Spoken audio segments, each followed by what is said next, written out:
It's back and bigger than ever. It's the Unofficial 40 from Soonerscoop.com. Now, here's the entire Sooner Scoop crew. Carrie, Josh, Eddie, and George. All right, welcome back. It is the Unofficial 40 podcast right here on Soonerscoop.com, where entire gang is back once again. Josh McCuistion joins us from Houston. Eddie Radosevich, George Stoy the third, and Carrie Murdoch the first are with you here today, and got a lot of stuff to get to. It's a bye week, but kind of getting ready for. I don't know, you guys. I guess we should talk about the dads when we're talking about Eddie and George. Like, have you noticed their excitement levels heightening at all? That they're convincing themselves. Well, we don't have George's mic on, and that's my fault. I'll just talk. What do you want me to relay to them, George? What do you want me to relay out there? No, I think everybody's pretty pleased. Obviously, if you were unhappy with the way that Oklahoma played on Saturday, that's one thing. If you're unhappy with the final outcome still, you probably need to get your brain checked. I think that anybody that watched that game last week would be pretty pleased with the way that thing ended. That was incredible. I thought Carrie was saying that you and I were dads, Eddie. No, I wasn't saying that. I say you like Josh and I have. Well, he has a crazy dad too. I have just crazy friends.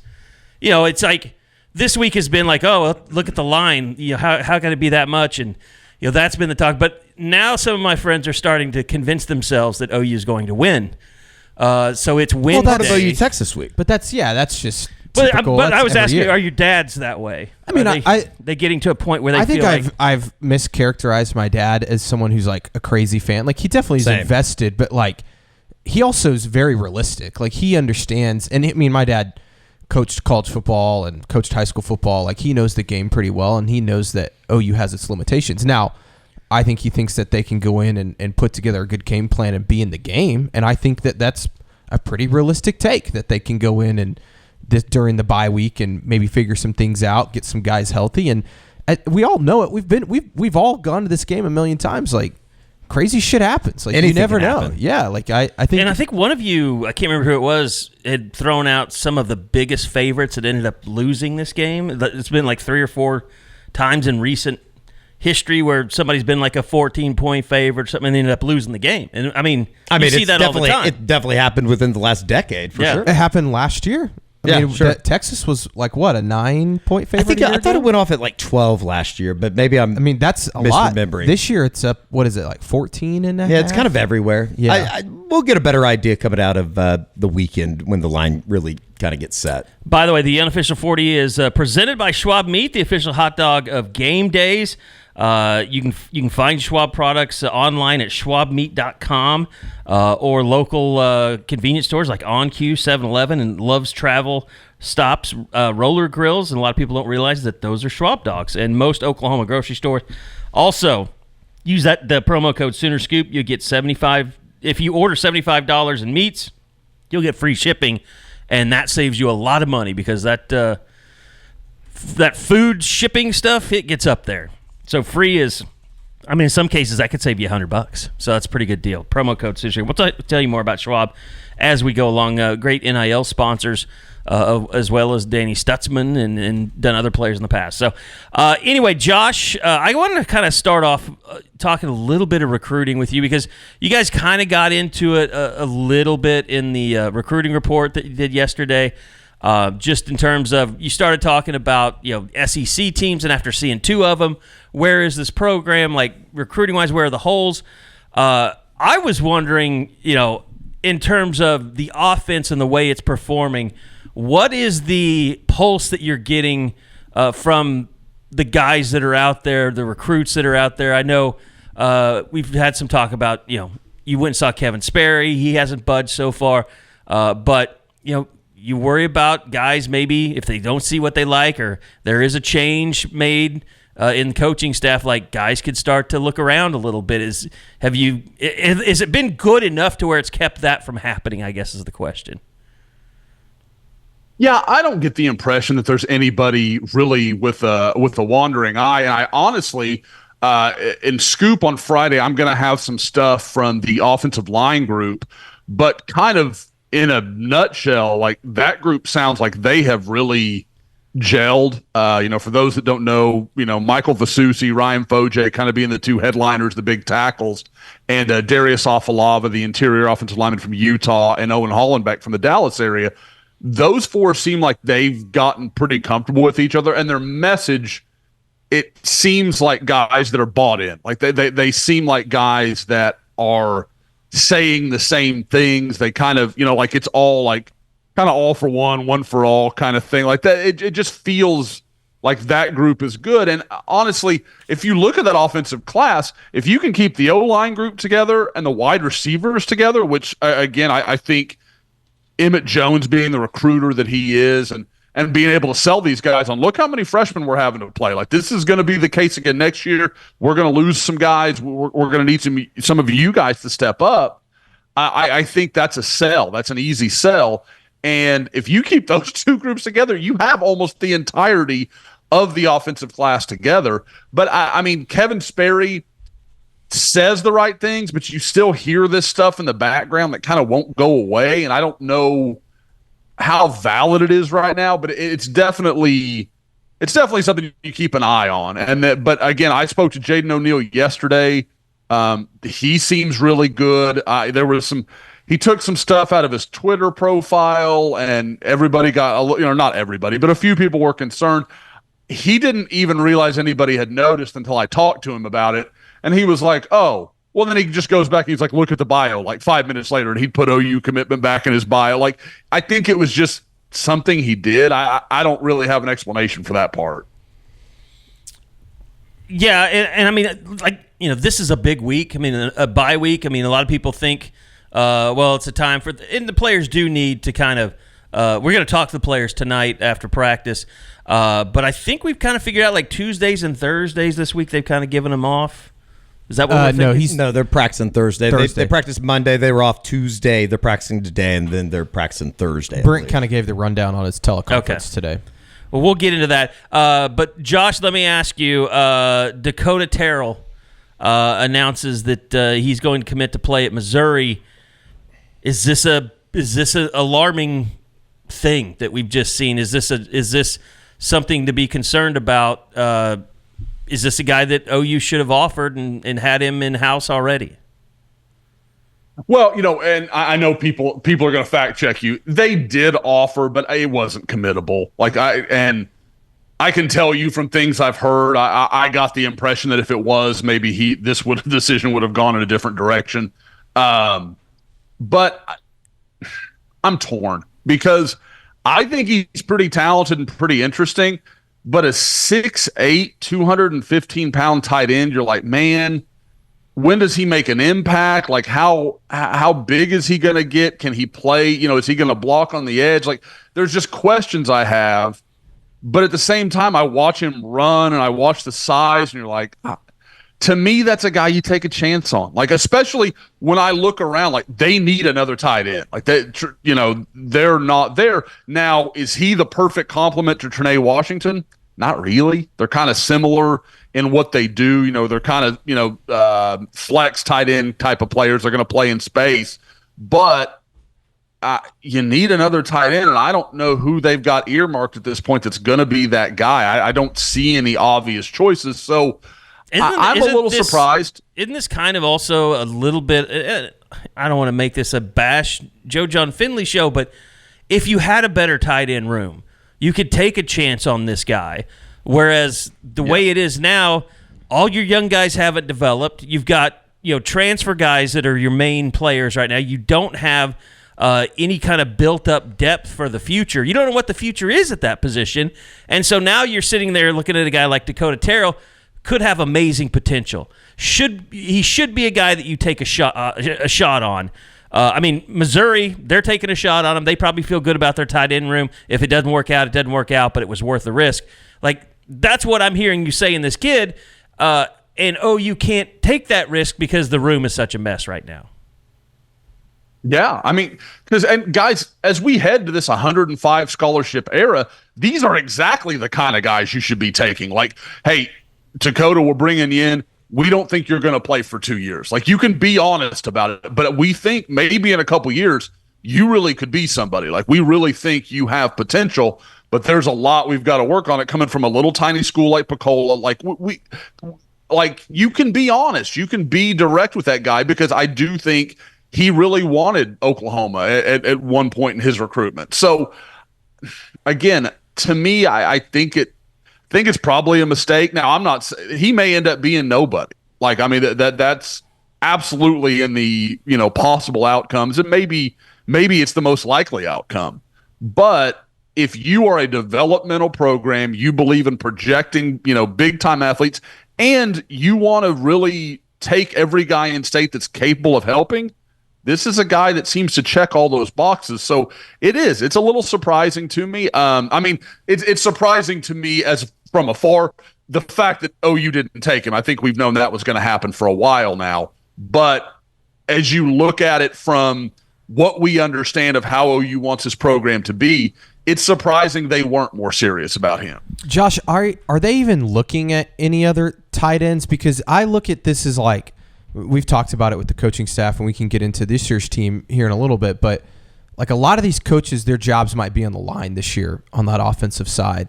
And you look at a guy like Bill Bedenbaugh, and everybody's, complained about the offensive line. Well, he's bringing in maybe the best offensive line class he's ever had at Oklahoma, probably the best line. And that could be like a saving grace for him. And I also think that the offensive line can get better this year.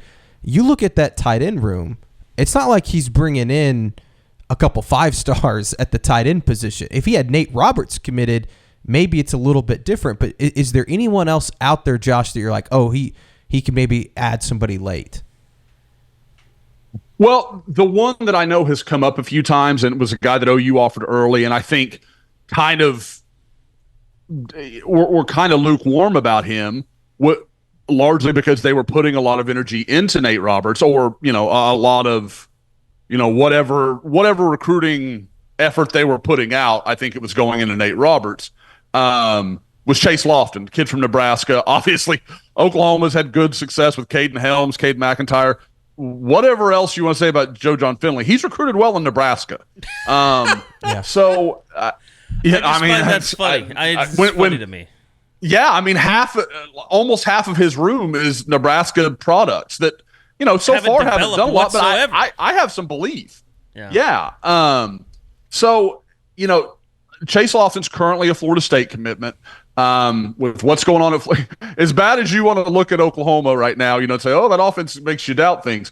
I'd feel worse if I was committed to Florida State. I mean, let's just be real about it. So I think that's a door they could open. I know at one time he was very interested in Oklahoma. I think he got the impression he was not a primary target and kind of shifted his focus. And, that's fine. You get that. But you wonder if OU doubles back with him a little bit. But, I mean, I'll be honest, George, there's nobody that I see is like, oh, yeah, that's the guy they're going to go after. I thought at one point it would be Dakotah Terrell, and I checked back with them, and it was, it wasn't that Oklahoma had closed the door on them, but it was very lukewarm at best. So if there is a plan in place to go get a tight end, I don't easily see it. Man. It's just, it's not getting any better in the tight end room. It's just not getting any better. And look, you lose, once you lose Bacard, and then you lose Moore, you think, okay, there's 2 scholarships are just freed up. Let's go ahead and get that hard offer out there to Dakotah Terrell. Like, that should have been something that happened immediately if you really wanted him. Now, because he's committed to Missouri and they start chasing him down and we find out they're all hot and heavy, we're going to know how badly they mismanaged that. Yeah. And that's the, guys, I mean, this is, and again, like you said, Kerry, I don't want this to be a bash Joe John Finley thing, but this all like dates back to the Jake Roberts mishandling when he left North Texas 2 years ago. Like, this all, like, you can draw a clear line how OU got into this situation, because I think if they handle that better, Nate Roberts is committed right now, and you feel pretty good about the tight end situation. But they put all the eggs into the basket of Devon Mitchell, who came in at semester, and according to Brent's answer, was nowhere near ready to help them from a physical level, from a maturity level. Like, that's a lot when that's easily the best recruit they've landed at that position since Joe John Finley's been there. And I mean, I get that he's a true freshman, But it's not like OU has any tight ends in front of him that are setting the world on fire, and you just he can't get on the field. Like it sounds like he's nowhere near ready, and that's. Well, I mean, look at that how you will. Let's also not forget that a big reason why Devon Mitchell's on campus is because Michael Hawkins too. Like again, I don't want to just totally. But here's the thing I have with that. You've taken a guy that's reclassified as a senior. He should still be in high school. This should still be a senior in high school. Yep. At a position where physicality is one of the biggest assets that you have.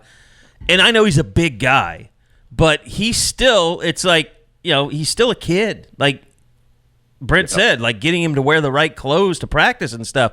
Like, it's just, like to put all your eggs in that basket, like you said, Josh, that was a mistake. We can look back at it now and say it was a mistake. Not that you didn't want him. The thing is Devon was aware of it. Like he was aware he was not when he was at Los Al, when I went to see him, last season. I remember people can go back and watch the interview where he's like, yeah, they don't take weight training seriously. Like he'd been at Allen for a couple years. He knew what it was like to be in a real high school, weight program and all that training. And California, when I go out there, I mean, I've told people this, but unless you're at Mater Dei or Bosco or, one of the 3 or 4 programs, maybe, De La Salle up in Northern California, like you don't know what it's like in Texas. It's just a very different sport. And I think I saw him and I was like, man, he's put on 15 pounds and it's not muscle. Like, I mean, like he just looked soft. And again, I think Devon's got a lot of talent. So this isn't like bagging on him. You could tell he just didn't have anybody pushing him the whole time he was out there. All right. Well, like I said, didn't want to make it a whole tight end bashing show, but we really haven't talked about where OU is at that position and how just bad it's gotten. Josh, you logged a recruiting prediction. You brought him up yesterday on the recruiting report. Kaleb Burns, linebacker. You flipped him from Baylor. I don't know if you flipped him from Baylor, if that was just your first time to make a prediction on him. Yeah, it was just my prediction. That's the way, for anybody that does confuse. When you log a pick for a guy that's committed elsewhere, it logs it as I flipped something. I didn't flip anything. I didn't have a prediction on Kaleb. Now, like we talked about on the recruiting report, if you haven't watched it, YouTube, Sooner Scoop, you can go find it and watch all of it. And lots of good video this week. I had been talking to Kaleb for probably 3 or 4 weeks, and I want to give our guy Donnie Hazelwood a little bit of a shout out. He had mentioned a few weeks ago he was seeing some stuff in the Twitter follows and all that kind of stuff, and I was like, okay, let me go talk to him. And being a Houston area kid, he and I connected pretty easily, and we're talking, and it was pretty clear that if Oklahoma wanted to get involved, they were going to have a very real role in his recruitment. Talking to him in the last 24 hours since that offer went down, it was abundantly clear. You're like, okay, this is a kid. He's already working on 2 trips to Oklahoma. You can go read about it in Woke this week. Like Carrie mentions, already up on the site. So there's a lot of signs that point to this going well for Oklahoma. And he's a 6'1", 215, kind of a long athletic guy, moves really well. I'm hesitant to compare anybody to Kip Lewis right now, but I think that's the role they see him in, kind of that will linebacker. Well, that's really good vision to be able to see that, Josh. And who else has good vision? You probably even got to see the debates with the vision last night. I did Eddie not Radosevich. watch those 2 morons. Enjoy Vision is the best laser vision center in Oklahoma City, and it's not even close. The combination of mind-blowing technology, experienced eyeball surgeons, and exceptional patient care was life-changing for me. What they're doing for the Unofficial 40 listener is they're giving $400 off of LASIK. All you got to do is go to enjoywithme.com. That is the letter NJOY with me.com, and use the promo code U40 if you are interested in a LASIK procedure. $400 off. Enjoy Vision. This is where you LASIK. If you could give any athlete at OU Enjoy Vision, who would it be? I don't know. Maybe. Is there anybody that wears like the goggles? Yeah, I'm trying to think if there's anybody that actually wears glasses. I don't. Eddie would probably pay someone to wear rec specs. Does he wear glasses though, or are those more just like sunglasses? I don't know. He's always got them sunglasses on. Yeah, I don't know. I think I'm pretty sure he wears glasses. I mean, I don't want to take a shot at anybody, but I think there'd probably be a lot of people screaming at their screens and saying Jackson Arnold. But I thought the same thing. How about I would give it to the running back. But would you go ahead and I think you'd have to test Michael Hawkins and Jackson Arnold's vision, and then if Michael Hawkins was any way lacking, just get him the Enjoy LASIK. Yeah, they'd probably be interested in doing a little bit of a sponsorship deal with him. I don't know. Check in, set that up, Mr. Hawkins. I probably won't, but somebody may can. Anyway, no, that's appreciate the Enjoy Vision for being a part of things. Okay, anything else that since the recruiting report that you thought of, or maybe you left out that maybe you wanted to hit on before we move on to OU Texas week? No, I hadn't really mentioned. There's no. I mean, obviously, it's a little slow right now. I want to say, just because I think it's an interesting story, I put it into Woke. It probably wasn't worthy of it, but I just think it's kind of fun. Brian Odom's kid, Ben, is playing for Byron Nelson, a good program in the Dallas area. And he's already picked up a couple offers, like Maryland, Kent State. This kid's a freshman at quarterback for Byron Nelson. So definitely a guy, obviously I know people will say, Brent let go of Brian Odom. I don't think there's any bad feelings there or anything. If Ben wants to look at Oklahoma, I have no doubt, the family would support that. So it wasn't too long. That could be a name to file away for 2028. It wasn't too long ago that Brian was back up here this past summer, helping out with some of the Brent Venables camps. And stuff. He was here for the North camps Texas and stuff, camp, or North Texas staff was here helping run that camp. So yeah, there's no bad blood or anything like that. No, I think we all noted. And honestly, I went to look at Ben's Instagram, and the first guy that commented on his offer from Maryland, Danny Stutzman. Oh, really? That's cool. So, kind of cool. All right. Well, we were talking a little bit earlier, and by the way, do we go ahead and award tight end as the most desperate position on the team as far as the SEC move and needing to upgrade? I mean, honestly, yes, tight end would be it, but you could make the argument that things are going to be really interesting at quarterback if things were to hold true to what they are, and then add in, I don't want to make a big deal about it, but if there were some ideas of Kevin Sperry looking around, that would be a very serious situation at that position behind Michael Hawkins. Even if Kevin Sperry comes on campus, it's a situation where they probably need to get somebody in the portal, because otherwise you're sitting next year with Hawkins, Zurbrugg maybe, and Sperry, and that's it. And you get into that situation where I think Oklahoma's found itself in before, where you're basically offering, hey, you want to come out of the portal where you're probably looking for more playing time or another opportunity, and then sit behind somebody that's going to be an incumbent. I think we know a lot more about the state of the quarterback position. Let's say OU plays Texas. Michael Hawkins has a hell of a game. It becomes apparent to Jackson Arnold that Michael Hawkins is QB1 the rest of the way, because I think some business decisions are made at that point, whether that's declaring that he's entering the portal or just asking to not play again to preserve a red shirt. Who knows? But I think that's we can't just ignore that. That's probably going to be happening at some point of the season.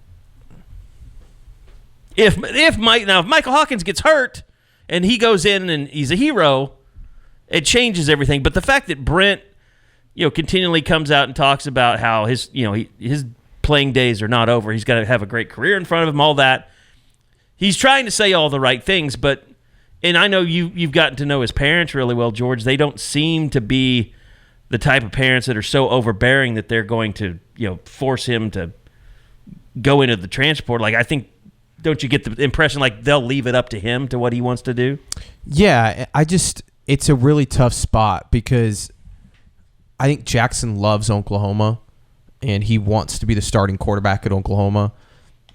I think at the same time, it's a situation where he also has to do what's best for him in his career. And if what you says happens, right, and Michael Hawkins goes out and plays great and all that, then he has to make a really tough call, because I don't think he's a kid that wants to just, leave his team in the middle of the year, because I think there is a very real situation where I'd be very surprised if it came to that.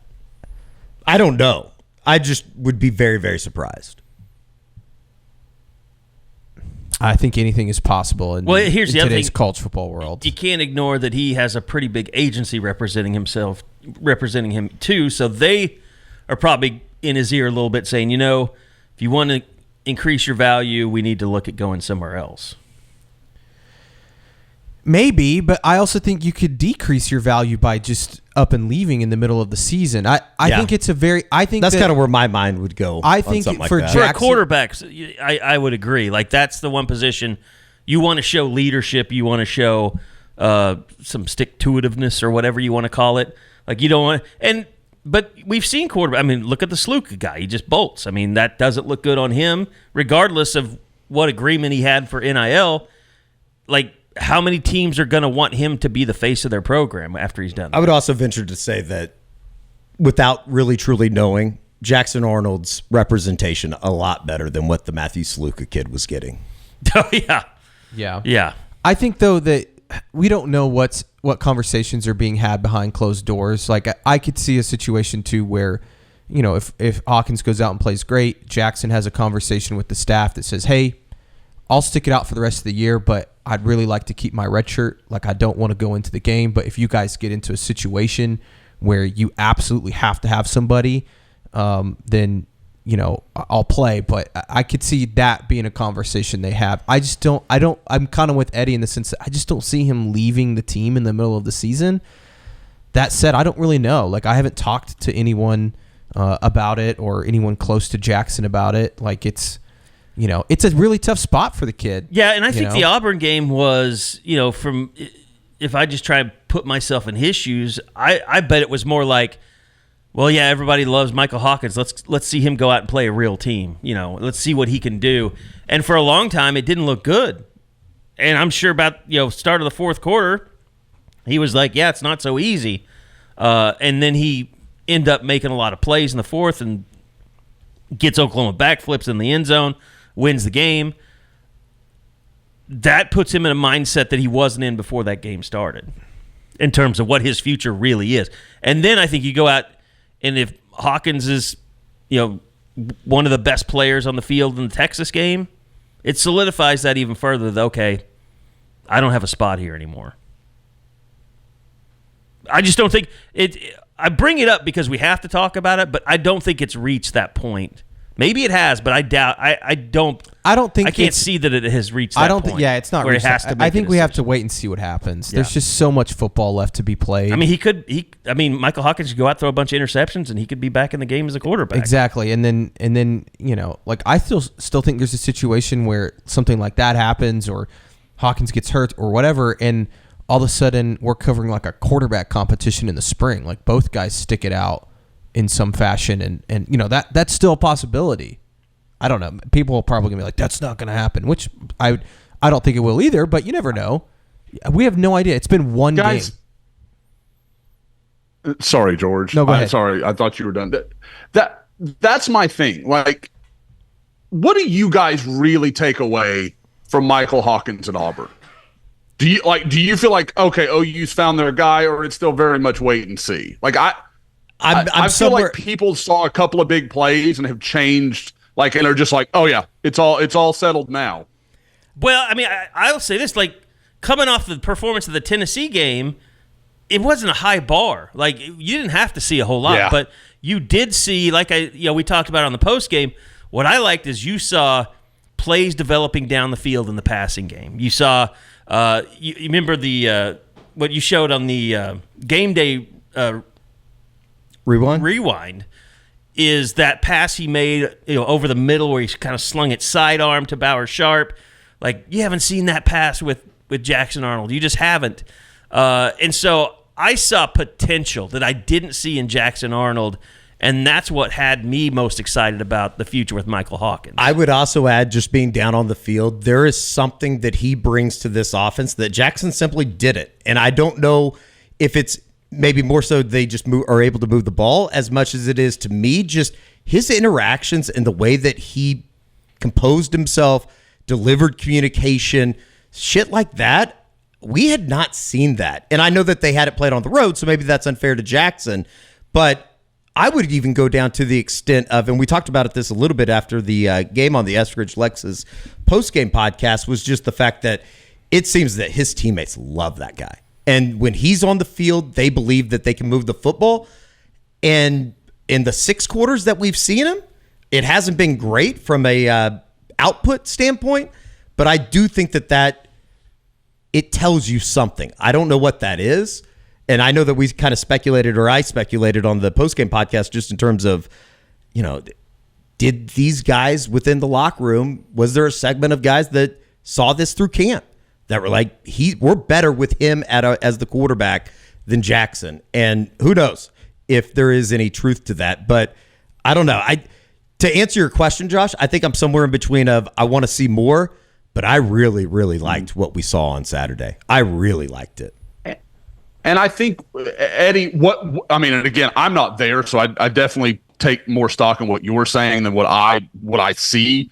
But I think it shows up. Like the way the team seems to respond to him, I feel like that's visible. Like that's tangible. You can see it. I don't know if that's they love him and they're just kind of lukewarm on Jackson, or if it has nothing to do with Jackson and they just love Michael Hawkins. I don't know what the answer is there. I don't know where that kind of falls, but I do think that is clear. And again, I'm not saying like Michael Hawkins absolutely should be your starter against Texas.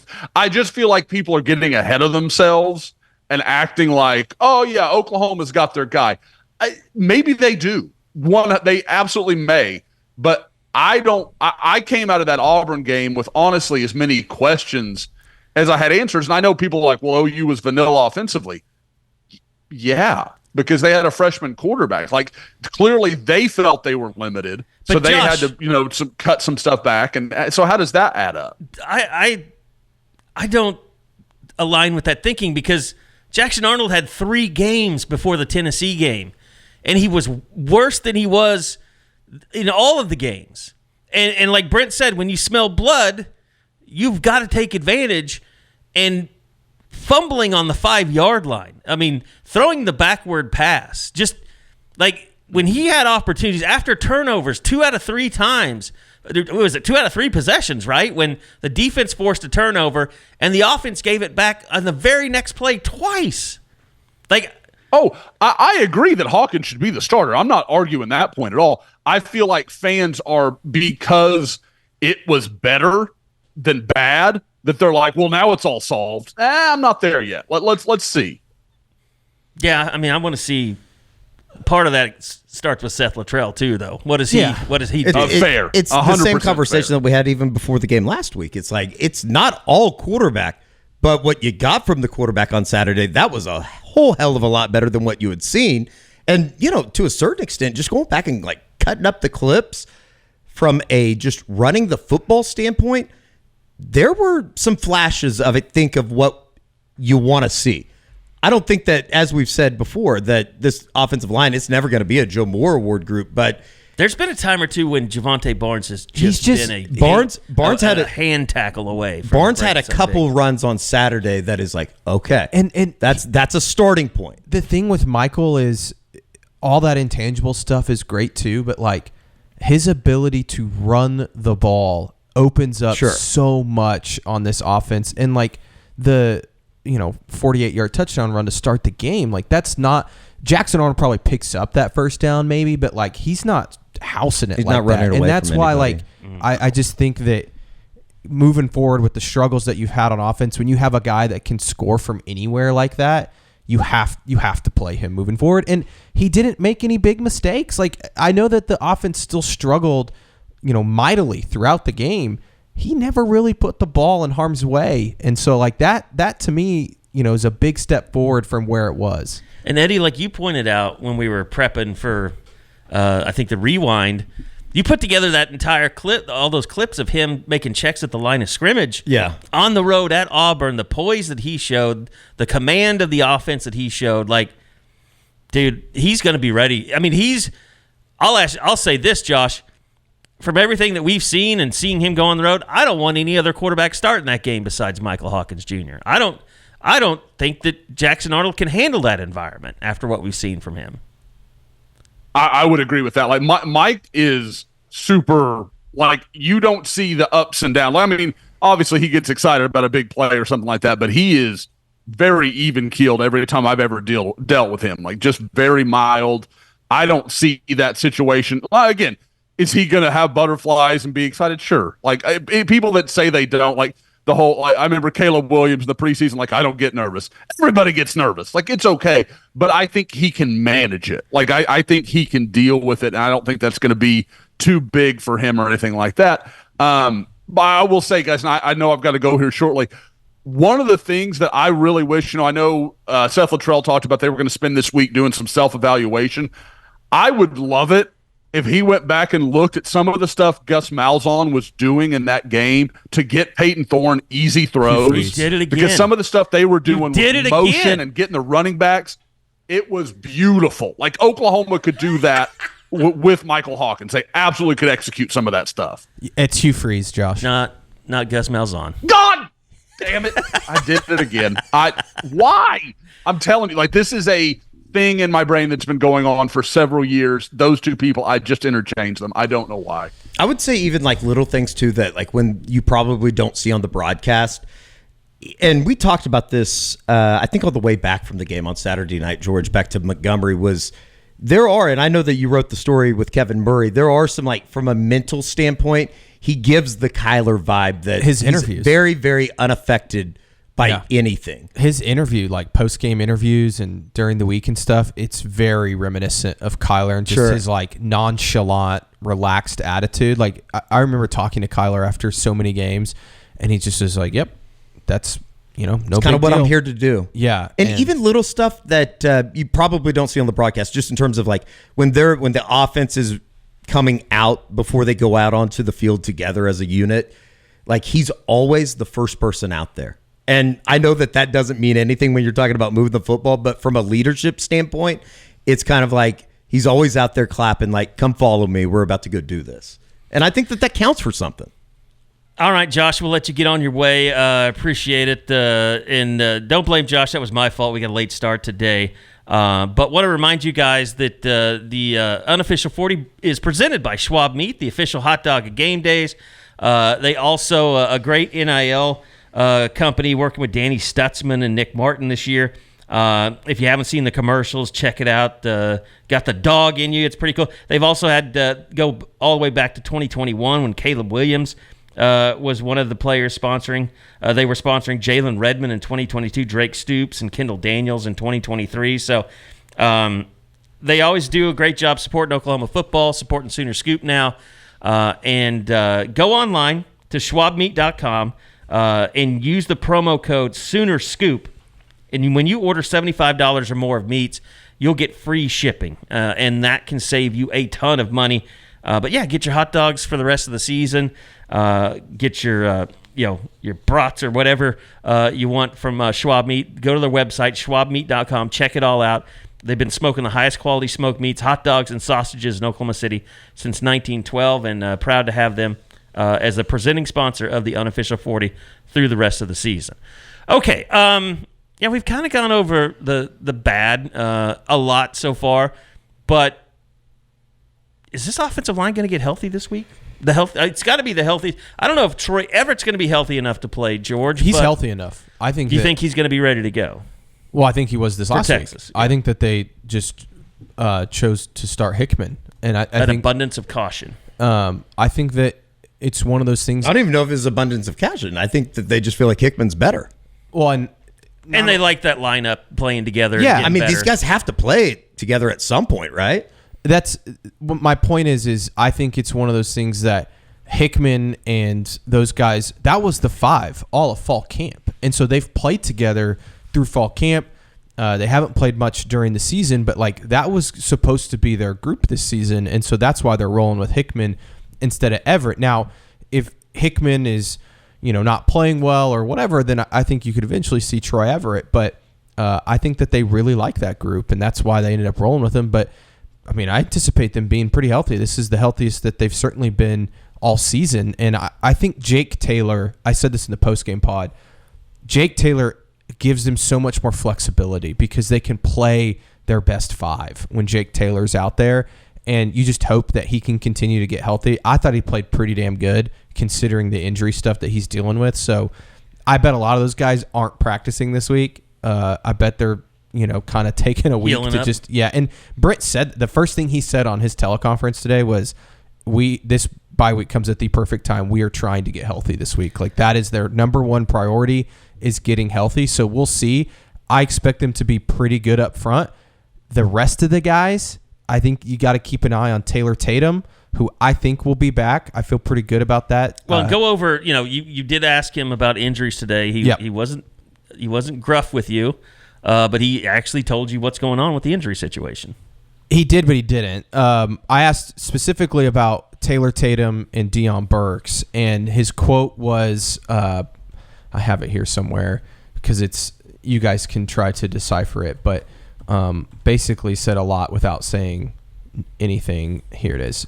They're doing good. Expect to have an opportunity to have both of those guys potentially back. So whatever that means, I do think Tatum is somebody that you think will play.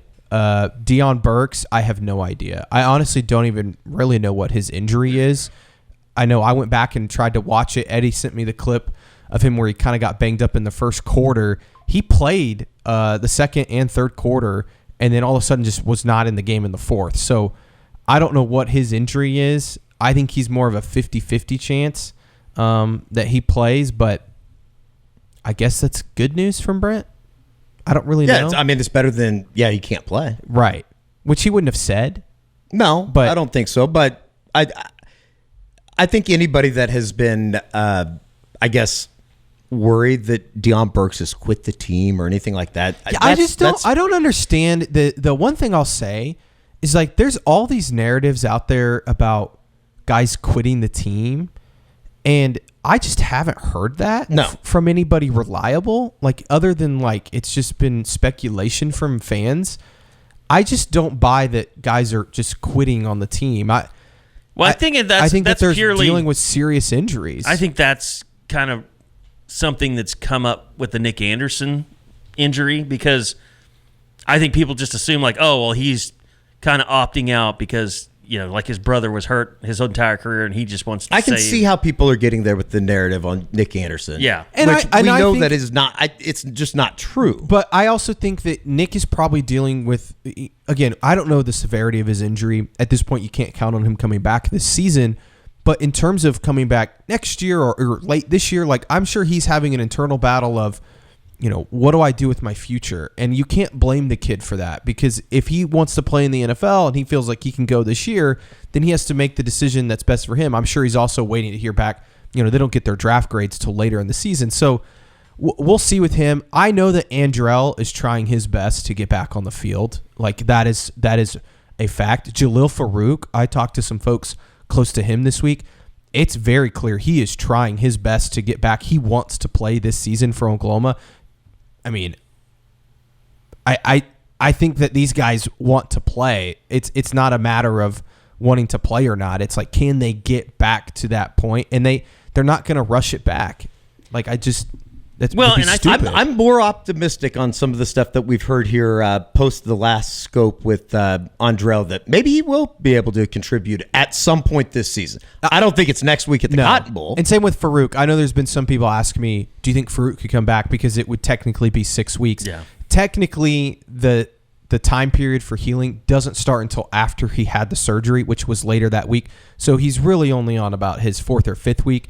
I think you're looking more at, like, Ole Miss or sometime in November. For people that weren't at the game, the Tennessee game, he's still on a scooter. Yeah. When talking about Farouk. Yeah, scooter and in a boot. So he's still got a ways to go, but it's my understanding, I know that we talked about it when he first got hurt. Would he even play again this year? That's a little bit up for debate, but I can tell you that he wants to. If he can get back on the field, he wants to. I would even say that there's a chance that he, like, if it comes down to it, he might come back and try and get a medical. Like, I think that he knows that he has a lot to prove to NFL scouts, because if he goes this year to the draft, I just don't see him getting drafted. He'd have to work his way through an undrafted situation. I wouldn't be shocked if he's like, I'll give it one more year, kind of like a Woody Washington. Might as well put some tape together. Put some tape on, especially when you look at the receiving core coming back next season. Like, there's going to be plenty of opportunity for him to be their guy. And there's a reality that he could even come back this year and still try to get a medical. Exactly. He could come back for the Alabama and LSU game. The bowl game doesn't count against your red shirt. So he could play in the Alabama and LSU game, get a red shirt, and come back next year. Wouldn't be a bad guy to have in that room. Obviously, Jaden Gibson's going to be back. I've heard, too, that the thing with Jaleel, he's been around the program every single day. Like, he has stayed very involved in that room, has been a leader for those guys. So you love to hear that. But for some reason, Jaleel's always been a guy that's been doubted. Like, everybody thought he was going to leave to go with Kaleb Williams because he was from the DMV. And, like, he's not, he doesn't have roots here. He'll go somewhere else. He's always been counted, and I hate that for him because he seems like he's been, since the Lincoln Riley transition, he's been one of the most loyal players to this program. He loves, I can tell you, just talking to folks, he loves OU, like absolutely loves OU. He's dealt with some tough stuff, whether it be injuries or the bowl game last year. I know was really tough on him in the way that people reacted to it. And, something that I never really thought about that was brought to my attention, he has had a different wide receiver coach every single year he's been at Oklahoma. He's had an interim even, yeah. Yeah, Dennis Sinnums, he had Kill Gundy, and then the interim, who was it LaDamian Washington? Yes. And then Emmett Jones, and so he was really looking forward to this year having the same, and he loves Emmett Jones. That's another part of this, but he thought this was going to be a monster year for him, having the same receiver coach back-to-back years. But anyways, in terms of guys for Texas, that's been the big question. I think Tatum is somebody I feel pretty good about that he'll be back as long as he continues to progress in the protocol, stuff like that.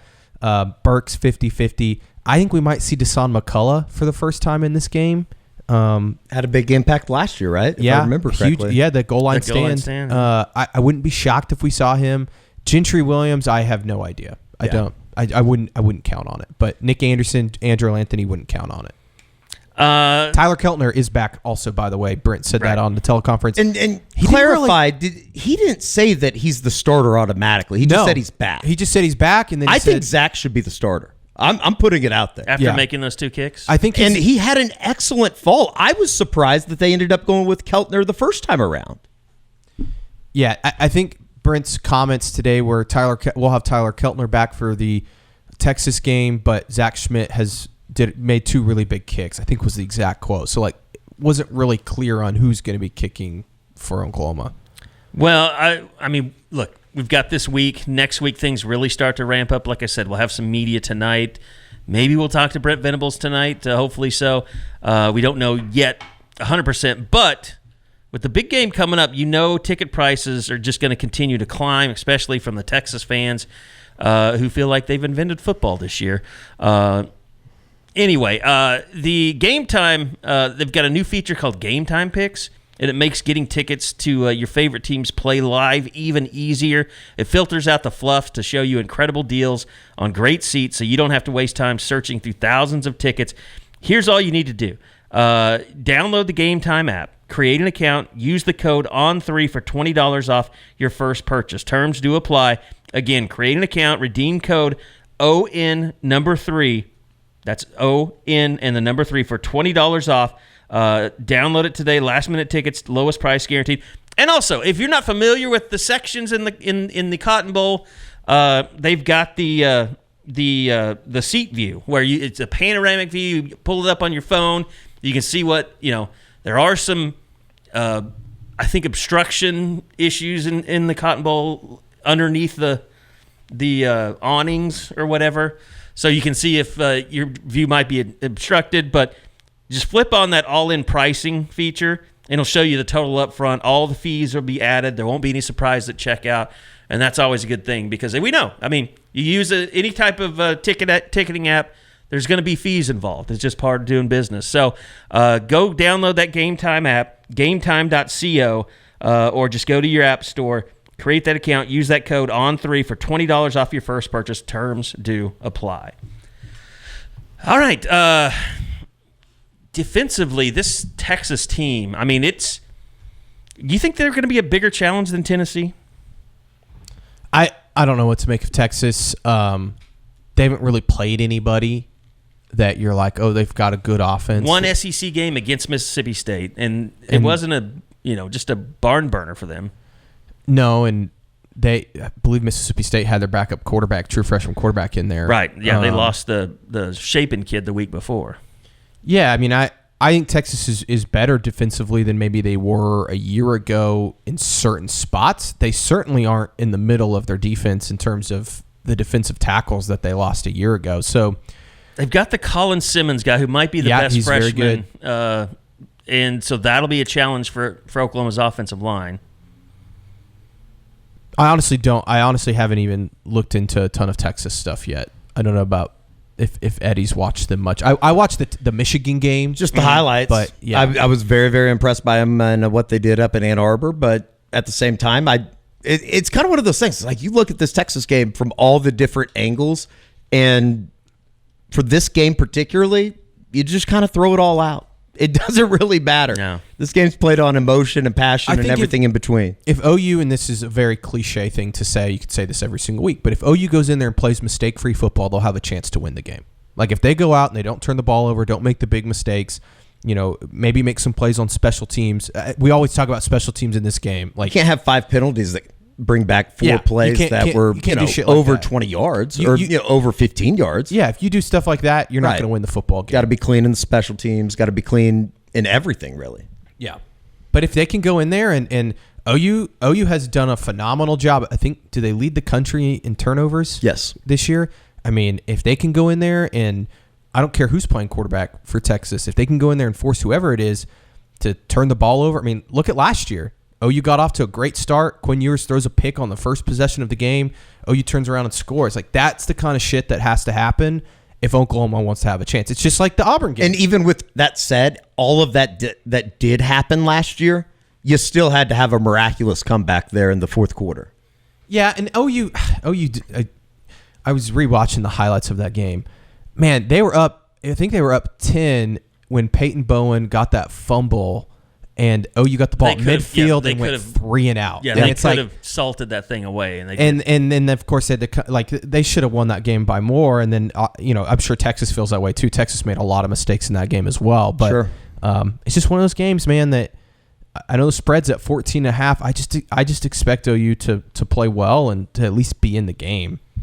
Down the stretch. I'm excited. It's gonna be fun. And for people that don't know, Texas is on a bye week as well. So you have 2 teams on bye week. So hand up. Why did everybody make it a big deal that Quinn Ewers is going to start? Isn't that to be expected? Because it's Arch Manning and people love to talk about it. Okay. Did you guys know somebody asked this question on the teleconference? I need to go look it up, but I think it was Joe Cook at Inside Texas asked Brent this.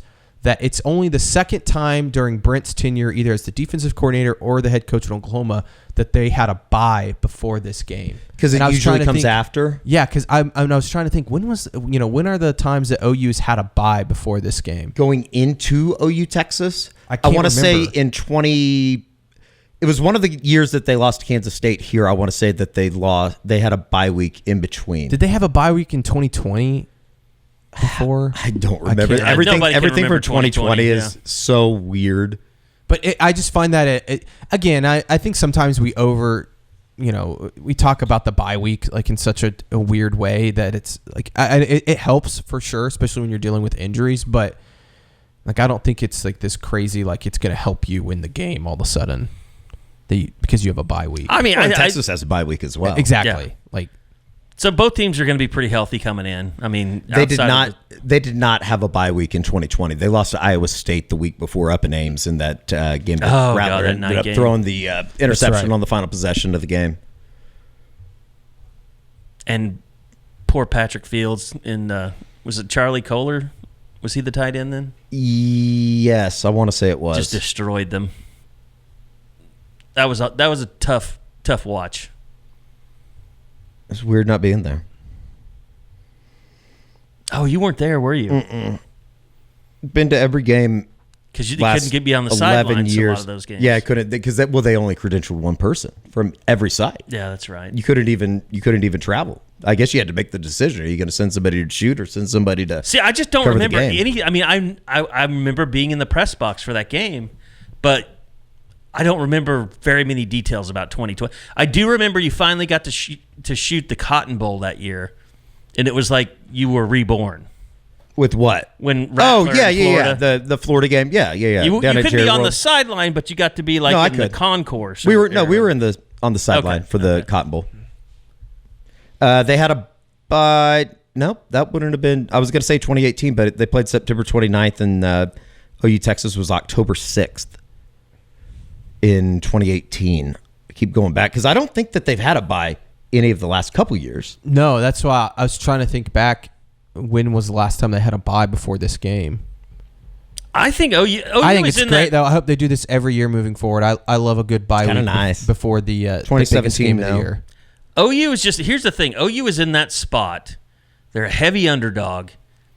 They just need to keep quiet and be pissed off behind the scenes and don't do anything to rile up Texas or like just live in the dark, basically. The advantage is yours. You have all the psychological advantages going into this game.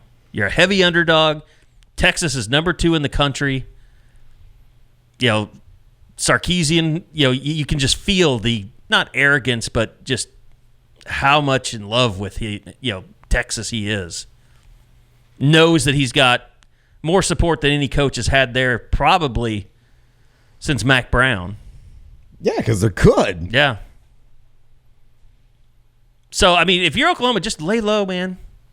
Lay low, let that game get going. You can do your fights in the pregame, all that stuff, and I'm sure that'll happen. But I think it's going to be a great game. Hope so. It always is. It almost always is, as long as both teams have a quarterback. Like an actual quarterback. Yeah. Or a guy on the bench that's going to come off the bench and play really well. Yeah. But we're going to through 2012. I haven't seen anything. We're going to know a lot about this team. Not only next week. Next weekend's always a huge game, biggest game of the year, every single year. But then you come back home against the South Carolina team that you should probably beat. That's a game you got to win. Although that's not an easy win. No, there's no not easy an easy win. But what I'm saying, it's a game they should win. They can win. I would say can. They should beat South Carolina. Yeah, they should beat South Carolina. And then you go on the road against an Ole Miss team that we're going to find out a lot about Ole Miss in these next couple weeks. And that all of a sudden, that all of a sudden becomes a game that you look at and you're like, well, maybe OU could go in there and win that game. I guess I'm the crazy one that like everybody kind of says before they say it, like I'm going to step out on a limb and say that A&M beats Missouri this week. I don't think that's stepping out on a limb. They should beat Missouri. I haven't been impressed with Missouri. OU's ahead of Missouri right now in offensive efficiency within the league. Wow. That's crazy. That's insane. Yeah. Knowing where OU's coming from. I don't want to just pat myself on the back, but before the season, I was like, I get it. Missouri's schedule's easy, but I don't think that they're just some, like, people were talking about them winning the SEC this year. And I'm like, where? No chance. It's just not happening. Yeah, I would agree. Yeah, but I think that a lot of times that we fall into this trap when you have a returning quarterback and then you have a guy like Luther Burden, everybody thinks everything's going to be okay. Yeah. I just don't buy it. I think A&M's going to win too this weekend. I think what's interesting is so far, I mean, it's not a great sample size, but the NIL bonus baby programs are not showing themselves to be a step above everyone else on the field. I think we still got to wait and see because I think that Ole Miss Miami should got beat last week too. Miami should got beat, yeah. They played terrible. Ole Miss, I know I just said that OU could win that game. I still think Ole Miss is really good, and I found it. The bye week? The bye week. I'm pretty sure the last time OU's had a bye week was it 2009? My freshman year of college, 2006. Wow. They played Middle Tennessee State on September 23rd, won 59-0, and then OU Texas was the first weekend of October 7th. Yeah. The game that they lost 28-10. Yeah, that 2005 game was awful. This is 2006. Right, but I'm saying That 05, because that was Paul Thompson taking over for Brett Bomar, getting kicked off the team at the beginning of the season. They were just a gritty team. I think that's right. Yeah. By the way, this 45-12 was the final in the 2005 game. This could be a nice little, not just a Saturday, but Friday. We're going to get to sit back and watch Dylan Gabriel play. Houston TCU on Friday night. Who's Oregon got this weekend? Wait a minute. I don't think that's this week. Friday, October 4th. Oh, yeah, it is. Michigan State. Michigan State, Oregon. Michigan State, Oregon, and Syracuse, UNLV. If you're a real college football sicko, that's not a terrible game on Friday night. You know, today is the last day until November 27th that we won't have a football game. Because we'll have Maction and all those other leagues start Tuesday next week. Also, obviously, Thursday tomorrow night is get Baker. Baker tomorrow night down in Atlanta. Should be pretty good. Big game. Texas State and Troy is another game on Thursday night. Sam Houston State, UTEP. I think there's some somewhat interesting games this week. I know it's not the sexiest schedule. Well, 11 a.m. you get Missouri and Texas A&M. Did you say LSU's off this weekend? Yes, they are, and then they play Ole Miss next weekend. Is Ole Miss off this weekend? No, Ole Miss goes to South Carolina this weekend. Oh, that's an interesting game. Oh, boy. Navy and Air Force is on Paramount Plus. Navy and Army, both undefeated. First time that they've both started the season 4-0 since 1945. Army crazy. taking on Tulsa on ESPN. Hey, who's Tulane got this weekend? Tulane? I did not have them on the ready. Tulane has... I think they're not going to lose another game. Where are they? I got the American... Oh, UAB. 15-point favorites over Trent Dilfer. He did not have a good press conference. Well, he's a douchebag. What happened with that? Did you expect anything different? I'm not caught up there. What did he do? Oh, his kid was coming in, and it's like a toddler basically, and he said, bring him up on the stage, and then he kind of muttered, "It's not like this is freaking Alabama or anything." They put UAB people up in arms, which we drove through Birmingham. He has to live there. We don't. Not a bad late game either. Miami Cal. I think that's fascinating. That's where game day's at this week. Woke versus Coke has been the moniker all week. Cal's a little bit better. I think this game would be a little bit more sexy if they hadn't gone to Tallahassee and lost, but I'm somewhat interested for sure. I think OSU and West Virginia, just locally here, is interesting. That's a big game for OSU. Bad. That is a big game. Yeah, they have to win. They have to win that game this weekend. Nebraska Rutgers isn't necessarily the sexiest game, but I will be tuning in. Yep. How big's that line in Alabama Vandy? I might bet the under. Alabama. Let's see here. What time's that at? 3:15. Oh, it's on the SEC Network. 23. Alabama's favored by 23. Clemson plays Florida State. Kerry, you have the lines right there on yours right here. Oh, okay. Each game. As I did. 2 games that would be notable to the SEC football fan. Just wanted to note, Georgia did get to point out I'm an old man. Can Auburn push Georgia any this week?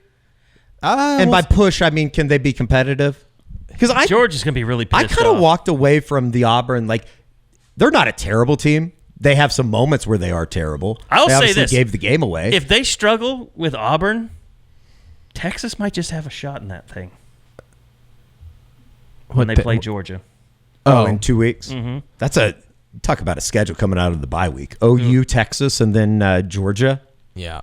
Spectacular. Brutal. Oregon and Ohio State play next week. I think the thing with Auburn is... Or in 2 weeks. How do you, October 19th. if you're in that locker room right now... Auburn? I just... It's tough. Coming back from that game and knowing how you've lost the other games, and now all of a sudden you have to go on the road to play a pissed off Georgia team. It's a tough ask. Yes. I just don't... I was pretty good on the SEC shorts when Hugh Freeze got on the bus and said, "Could you put Taylor Thorne, throw him in front of it for me?" I never watch them. I like the SEC shorts. I like them. I just think that if you're in there, you're like, this is the guy we're throwing out there at quarterback that just keeps. And I thought he played really, really well, but he just can't avoid the big mistakes. We didn't get to see the backup. I mean, he must have been really bad. Hank Brown. Yeah, I don't think he's much better. I just think he's a freshman. Yeah. But yeah, Auburn, Georgia playing the same time as Ole Miss, South Carolina. That's going to be nice. Yeah, I'll watch that. That's a dual screen offering. I've kind of talked myself into thinking that Arkansas, Tennessee is going to be an interesting game. I think Tennessee wins because Arkansas is going to shoot themselves in the foot. But I just think back to the game here 2 weeks ago. Tennessee, if they would have played a team, and I don't think Arkansas is as good as OU is defensively, but I think that they can present some opportunity offensively to push Tennessee just a little bit. That might be a shootout, but I don't know. We'll see. Tennessee's currently a 14-point favorite. I could, if it got up to like 15, 16, and you could buy like a half point, full point, get it up to 15 and a half, 16 and a half, I might take Arkansas. I can see Tennessee letting them backdoor that thing. Taylon Green's been pretty good for them this year. He's been really good. It's going to be interesting. Should we all Uber to the office and just do a live stream Saturday? No. I plan on I have not zero moving interest in that. from my couch this weekend. I'll be at a bar watching games. I might go to. We have a lot of beer in the fridge. Yeah, I'll be with my friends watching the game. Fine. In It's not Oklahoma hurtful City. at all. All right. If we could guarantee 50,000 people watching, I might do it. I can't guarantee that. Okay. Then I'll be at Oklahoma City. I think you know that we can't get that many people. There's Anyway. nothing like a bye week. I love it. I always feel, though, on Saturday when I wake up, it's like, what am I supposed to do today? I feel like I am missing out on something. Yeah. I can't wait for the second bye week. When is that? It's before the Alabama game. Okay. So that'll be coming out of Maine. Or Missouri. Missouri, November 9th. Yeah. So it's November 16th. I believe so. Be interesting. I can drop a little hint for everybody about the OU Texas build up to OU Texas. There's going to be a really cool scene setter for that game. Okay. From Toby Rowland? Oh, from Toby? The one that Toby Nice. does, yeah. That's cool. That's all I can say. I like that. So anyway, yeah, I mean, we're just kind of hanging out. We'll keep going to practice when they let us, and we'll do that tonight. And so we'll have a lot of stuff coming out. We'll have a practice report tomorrow, along with Family Business. Joe Castiglione's coming in for that. Finally getting Big Joe on the show. They had a big day today. They unveiled the basketball arena over there. Is that mean it's official? I don't know. I really They're have still no idea. circulating. I kind of like how They're still doing I the kind of hope petition that thing. they don't get the money and then they just keep building it. It's like, no, don't worry about it. Isn't there like a Seinfeld episode about that where they just keep pretending like something is... Who just hit that home run? Patrick Meadows. Tigers. Josh is beside himself somewhere in Houston. He's a Parker Meadows. I think he went to Texas. The lone Detroit fan. Good for the Tigers. What a story. They were 10 games out with like 35 to play. They had like a 0.2% chance of making the playoffs. And Parker Meadows just hits a home run to put them up 1-0 in the top of the sixth. Astros have not been playing well. And you have a team in Detroit Well, the that's playing Tigers been extremely hot. well. I mean, for a while. I'm telling you, these teams that get into these wild cards that play very good baseball for a month and are basically having to play those other playoff guys type are sitting games. home. I mean, they're not ready for that shit. I think there's something to it. Major League Baseball has a little bit of a situation if some of these wild card teams continue to make runs. Last year, you saw the Rangers and the Diamondbacks. Right, yeah. Both teams that had played for a month leading into September, or basically the month of September, had going into October, had played meaningful baseball games. That's important this time of the year. Yeah. It's been a lot of fun. I think the Padres are really, really good. Yeah. They went like 40-18 in the second half. I don't know if the Royals are all that good, but Need to win Orioles are today. just not playing well. They need to win today. Yeah. They won yesterday, though. 1-0. That's all. Bobby Witt with the game winner. I think Baltimore might be just a little too young. Well, their offense. I say that Ashley Rutschman. I say that just disappeared. Detroit's the youngest team in baseball, so I guess it really Adley doesn't or matter. Adley. Adley. Yeah. It's crazy too with talking about the Tigers that Jackson Jobe made the playoff roster. Yeah. He was in high school 4 years ago. Well, he found out the pitching coach for the Mets lives in Owasso. Yeah, I had no idea that he was from Oklahoma. From Perry. Travis Hefner? No, not Travis Hefner. It was Jason Hefner or something like that. I wonder if he's related to Travis Hefner. Didn't Travis Hefner go to... No, I'm thinking of Jeremy Burnett's that went to OSU. Man, that's a name I haven't heard in a long time. Oh, I knew a guy that he played baseball at Auburn, Alex Polston, really good dude. He was at the game on Saturday. Mm-hmm. And I guess I had never put two and two together, but Greg Norton was the hitting coach for Auburn at the time. Really? He was at the game on Saturday. So Alex had me go holler at him on the sidelines because I could get around. And he was wearing an OU shirt. Crazy. Yeah. Former big leaguer. So I saw David Bassity was on the sidelines. You guys, Bassity was there. hello? Yeah, it was great to see David. It was awesome to see David. He was over there, made the short drive down from, I think he lives a little bit north Atlanta area. Yeah, he works for the Falcons. Falcons, yeah. Came over to the game. The MLS team, too. Picked a good one to come to. There's no doubt about that. All right, well, that's going to do it for this week. Thank you to Schwab Meats for being the presenting sponsor of the Unofficial 40 through the end of the season. Love having them aboard. Go check them out at schwabmeat.com. Orders of $75 or more, just use that promo code SoonerScoop and get free shipping. You can't beat that. It's almost like getting it for free. So anyway, thanks to them. Thanks to everybody else. Thanks to Josh, Eddie, George. I'm Kerry. We'll be back again next week for a big Texas preview of the Red River rivalry on the Unofficial 40 podcast right here at Soonerscoop.com.